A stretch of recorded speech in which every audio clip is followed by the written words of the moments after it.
Hi hello എല്ലാവർക്കും പുതിയൊരു വീഡിയോയിലേക്ക് സ്വാഗതം. അപ്പം നമ്മൾ കുറേയായി വീഡിയോസൊക്കെ ഇടാണ്ട്, അപ്പോൾ നമ്മുടെ കോഴി വിശേഷങ്ങളൊക്കെ പങ്കുവെച്ചിട്ട് കുറേയായി. അപ്പോൾ ഇന്ന് നമ്മുടെ കോഴി വിശേഷങ്ങളും നമ്മുടെ കോഴികളെക്കുറിച്ചൊക്കെ പറയാമെന്ന് വിചാരിച്ചിട്ട് ചെയ്യുന്ന ഒരു വീഡിയോ ആണ്. അത് നിങ്ങൾ ആദ്യം തൊട്ട് അവസാനം വരെ സ്കിപ്പ് ചെയ്യാതെ കാണുമെന്ന് പ്രതീക്ഷിക്കുന്നു. അപ്പോൾ നമ്മുടെ കോഴികളെ കണ്ടല്ലോ. ഇവരെയൊക്കെ നമ്മൾ മുന്നേ പരിചയപ്പെടുത്തിയിട്ടുള്ളതാണെങ്കിലും നമ്മുടെ ഏറ്റവും വലിയ കോഴിയാണ് ഈ കാണുന്ന പൂവൻ കോഴി. ഇത് നാടനല്ല എന്ന് ഞാൻ മുന്നേ വീഡിയോയിലൊക്കെ ഞാൻ കാണിച്ചിട്ടുണ്ട് കേട്ടോ. പക്ഷേ ഇപ്പോൾ കുറേ ആയിട്ട് ഞാൻ ഇയാളെ വീഡിയോ ഒന്നും ഞാൻ നമ്മുടെ ചാനലിൽ ഇട്ടിട്ടില്ലായിരുന്നു. അപ്പോൾ ഞാൻ ഇവൻ്റെ വീഡിയോസ് ഒന്ന് ഇടാമെന്ന് വിചാരിച്ച്. അപ്പോൾ അതാ നമ്മുടെ കോഴി, നമ്മുടെ ഈ പൂവൻ ഇത്രയായിട്ടുണ്ട് കേട്ടോ. നല്ല വലുപ്പം വെച്ചു. ശരിക്കും പറയുകയാണെങ്കിൽ ഈ കൂട്ടിലേക്ക് അവൻ തന്നെ ഉണ്ട്. അപ്പോൾ അതിൻ്റെ കൂടെ കുറച്ച് നമ്മുടെ നാടൻ കോഴികളെ ഇട്ട് കൊടുത്തിട്ടുണ്ട്. ഇപ്പം എൻ്റെ നാടൻ കോഴികൾ എന്ന് പറയുന്നത് ഇത്ര മാത്രമേ ഉള്ളൂ കേട്ടോ. ഈ ഒരു കൂട്ടിലേക്ക് മാത്രമായിട്ടേ ഉള്ളൂ. അല്ലാതെ കൂടുതലായിട്ടൊന്നും നാടൻ കോഴികളില്ല. പണ്ടത്തെ പോലെ ഒരുപാട് നാടൻ കോഴികളൊന്നും ഇപ്പം എൻ്റെ കയ്യിലില്ല. ഞാനിപ്പം കുറച്ച് ചുരുക്കിയെന്ന് തന്നെ പറയാം കേട്ടോ. നാടൻ കോഴീനെ ഇതിൽ ഇത്രയും മാത്രമേ ഉള്ളൂ എൻ്റെ കയ്യിൽ നിലവിൽ. പക്ഷേ എനിക്ക് കുറച്ചുകൂടെ നല്ല രീതിയിൽ കോഴികളെ സൗകര്യപ്രദമായ അന്തരീക്ഷത്തിൽ വളർത്തിയെടുക്കാനാണ് താല്പര്യം. ഇതുപോലെയൊന്നും കൂട്ടിൽ വളർത്തുന്നതിനോട് എനിക്ക് താല്പര്യമില്ല. പക്ഷേ ഇവിടെ അതിനുള്ള സൗകര്യമേ ഉള്ളൂ. കാരണം പുറത്ത് വിട്ട് കഴിഞ്ഞാൽ നമ്മൾ നോക്കിക്കൊണ്ടേ ഇരിക്കണം.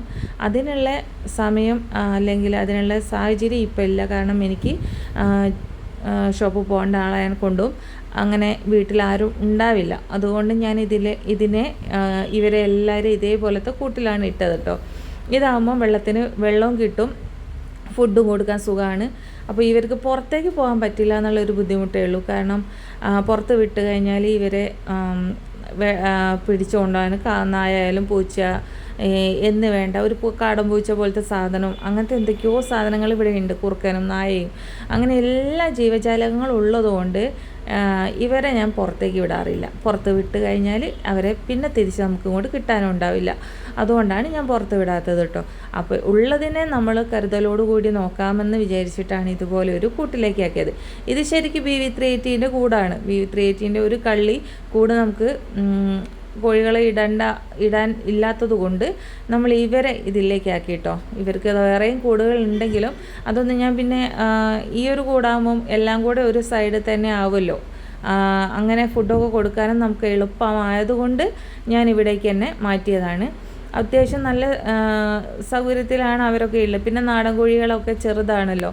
ഇപ്പോൾ വലുപ്പത്തിലാണെങ്കിൽ ഇവനാണ് ഏറ്റവും വലിയ ആൾ. അപ്പോൾ അവന് തന്നെ കാര്യമായിട്ട് വേണം തിന്നാനൊക്കെ. അപ്പോൾ അതുകൊണ്ട് അവൻ്റെ കഴുത്തൊക്കെ കൂടി പുറത്തേക്ക് ഇടണമെങ്കിൽ കുറച്ച് ബുദ്ധിമുട്ടുണ്ട് കേട്ടോ. പക്ഷേ എന്നാലും അവനെയൊന്നും നമുക്കങ്ങനെ പുറത്ത് വിടാൻ പറ്റില്ല. അവനൊന്നും ഓടാനും കഴിയില്ല. അതുപോലെ നടക്കാൻ തന്നെ ഈ തടി വെച്ചിട്ട് നടക്കാനൊക്കെ ബുദ്ധിമുട്ടാണ്. അപ്പോൾ അതുകൊണ്ട് അവനൊന്നും അങ്ങനെ പുറത്തേക്ക് വിടാൻ പറ്റുമല്ലോ. പിന്നെ നമ്മളുള്ള സമയത്ത്, വീട്ടിലുള്ള സമയത്തൊക്കെ ആണെങ്കിൽ അവനെ ഒന്ന് പുറത്തൊക്കെ വിട്ട് ഒന്ന് ഉഷാറൊക്കെ ആക്കും കേട്ടോ. കൂടുതലും ഇവർ കൂട്ടിൽ തന്നെയാണ് ഉണ്ടാവുക. പിന്നെ നാടൻ കോഴികളാണെങ്കിലും അവരും ഈ ഒരു പിന്നെ ഇതിൻ്റെ ഉള്ളിൽ തന്നെ ഇട്ടിട്ട് അവർക്കും ഫുഡൊക്കെ ഇതിൻ്റെ ഉള്ളിൽ തന്നെ വെച്ച് കൊടുക്കുന്നതിനെ കൊണ്ട് അപ്പോൾ പുറത്തേക്ക് ഇറങ്ങാൻ പറ്റാത്തൊരു ബുദ്ധിമുട്ട് ഒഴിച്ച് കഴിഞ്ഞാൽ വെള്ളം, ഫുഡ് ഇതെല്ലാം കറക്റ്റ് ഇതിൽ തന്നെ കിട്ടുന്നുണ്ട്.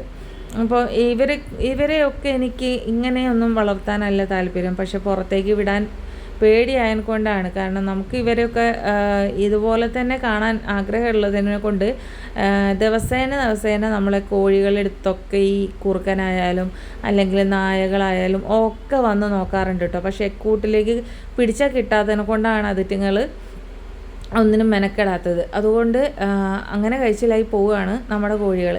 പിന്നെ ഇവനെ കണ്ടില്ലേ, നമ്മൾ തടിയൻ നല്ല ഉഷാറായിട്ട് പണ്ടത്തേനേക്കാളും ഒന്നുകൂടെ ഉഷാറായി മാറിയിട്ടുണ്ട് കേട്ടോ.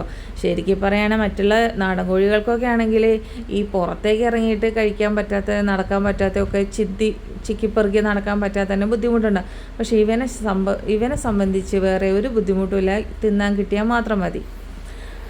അങ്ങനെ ഇന്ന് എനിക്ക് BV380 കോഴികളിൽ നിന്ന് കിട്ടിയ മുട്ടകളാണ് ഇത്. ചെറിയൊരു ചെരുവത്തിലേക്കുണ്ട്. അപ്പോൾ ഈ ഒരു ചെരുവം നമ്മൾ ഈ ഒരു ചെരുവത്തിലാക്കിയിട്ടാണ് ഞാനിപ്പം നമ്മൾ കടയിലേക്ക് കൊടുക്കുന്നത് കേട്ടോ. കാരണം ഈ അല്ലാത്ത പക്ഷം നമ്മൾ വേറെ ഒരു കവറിലോ അല്ലെങ്കിൽ ഒരു എനിക്ക് ചെറിയൊരു ബക്കറ്റുണ്ട്, പക്ഷേ ആ ബക്കറ്റിലേക്ക് ഇപ്പോൾ ഇത് കൊള്ളൂല. അതുകൊണ്ട് ഞാൻ ഇങ്ങനെ ഒരു ചെരുവാക്കി. ഈ ചെരുവായതിനെ കൊണ്ട് കുറച്ച് ഒരു മാവട്ട കുറച്ച് കൂടുതലുള്ളതിനെ കൊണ്ട് ബുദ്ധിമുട്ടില്ല. മുട്ടകളൊന്നും അങ്ങനെ പൊട്ടിപ്പോവില്ല. കാരണം ഇവരിടുന്ന മുട്ടകൾ അത്യാവശ്യം വലിയ മുട്ടകളായതിനെ കൊണ്ട് ആ ഒരു പ്രശ്നമുണ്ട് കേട്ടോ. കാരണം വലിയ മുട്ടയാകുമ്പം ചെറുതായിട്ടൊന്ന് തട്ടുമ്പോഴേക്ക് പൊട്ടിപ്പോകുന്നുണ്ട്. കാരണം തോടിന് അന്നപ്പോൾ കട്ടി കുറയും. അപ്പോൾ അത് അവർ തന്നെ പറയും കേട്ടോ, കടയിൽ കൊണ്ടു കൊടുക്കുമ്പോൾ വലിയ മുട്ടയായതുകൊണ്ട് അവർക്ക് തന്നെ അവിടുന്ന് ഇങ്ങനെ ചെറുതായിട്ടൊക്കെ അങ്ങോട്ടും ഇങ്ങോട്ടും തട്ടലും മുട്ടലും ഒക്കെ ആയിട്ട് പോവാറുണ്ടെന്ന്. അപ്പം ഞാൻ ഇപ്പോൾ നമ്മുടെ വണ്ടിയിൽ എടുത്ത് വെച്ചതാണ്. സാധാരണ ഞാൻ ടു വീലറിലാണ്